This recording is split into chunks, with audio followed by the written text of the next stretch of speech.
দর্শক, এই মুহূর্তে আমরা অবস্থান করছি পাবনা জেলা পাবনা আহ, কাছারিপাড়া এলাকাতে। এটি মূলত জান্নাতুল ফেরদৌস মৌমিতা, যিনি জাহাঙ্গীরনগর বিশ্ববিদ্যালয়ের চারুকলা বিভাগের সহকারী অধ্যাপক ছিলেন।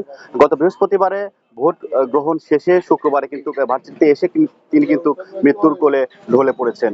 তা কিছুক্ষণ আগে, ঘন্টা খানিক আগে তার নিজ বাড়িতে লাশ আসার পরে কিছুক্ষণ 2 মিনিট আগে তার জানাজার নামাজ অনুষ্ঠিত হয়েছে। আমরা আসলে জানতে পেরেছি তিনি কিন্তু একজন পাবনার বিশিষ্ট সাংবাদিক, পাবনা প্রেস ক্লাবের সাবেক 2বারের সভাপতি, তার মেয়ে। আসলে আমরা এই বিষয় নিয়ে আমরা আরো একজন সাংবাদিকের সঙ্গে কথা বলতে সরাসরি যুক্ত করবো তার সঙ্গে। আসলে একজন পরিবার আপনাদের সঙ্গে দীর্ঘদিন ধরে সাংবাদিকতা করছে, তার মেয়ে আসলে মারা যাওয়ার পর আপনারা আসলে কিভাবে দুঃখ প্রকাশ করছেন? আসলে দুঃখ প্রকাশের আসলে এই শোকের কোনো উপশম নাই।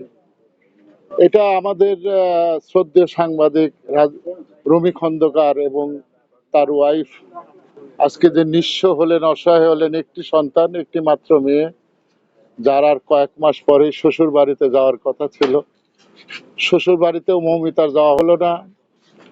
আমাদের রুমি ভাই, তার উপরে জগদ্দল পাথর চেপে গেল।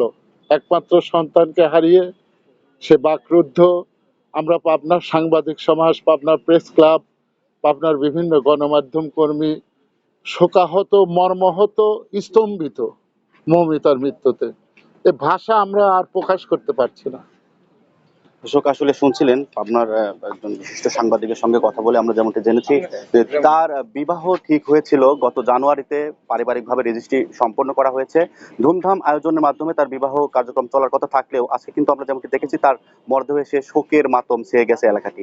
দর্শক, আরেকটি বিষয় জানিয়ে রাখি, জান্নাতুল ফেরদৌস মৌমিতা 2009 সালে এসএসসি পরীক্ষায় গোল্ডেন জিপিএ 5 পান এবং ইন্টার পরীক্ষাতেও কিন্তু গোল্ডেন জিপিএ 5 পেয়ে জাহাঙ্গীরনগর বিশ্ববিদ্যালয়ে তিনি বিশ্ববিদ্যালয়ে ভর্তি হন। এরপরে কিন্তু জাহাঙ্গীরনগর বিশ্ববিদ্যালয় চারুকলা বিভাগের সহকারী অধ্যাপক হিসেবে কিন্তু নিয়োগ পান।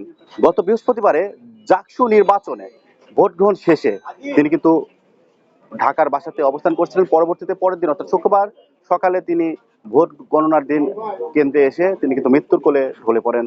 দর্শক, এই বিষয়টা নিয়ে কিন্তু আসলে সারা দেশেই কিন্তু আলোচনা সমালোচনা চলছে। আর এরই মধ্যে ঘন্টাখানেক আগে তার মরদেহ কিন্তু পাবনার তার নিজ বাড়ি কাছারিপাড়াতে আনা হয়েছে এবং বেশ 5 মিনিট আগে তার জানাজা কার্যক্রম শেষ হয়েছে। জানাজার নামাজ শেষ হয়েছে, তার জানাজা কার্যক্রম কিছুক্ষণের মধ্যেই শেষ করা হবে। দর্শক, এই ছিল আমার কাছে সর্বশেষ।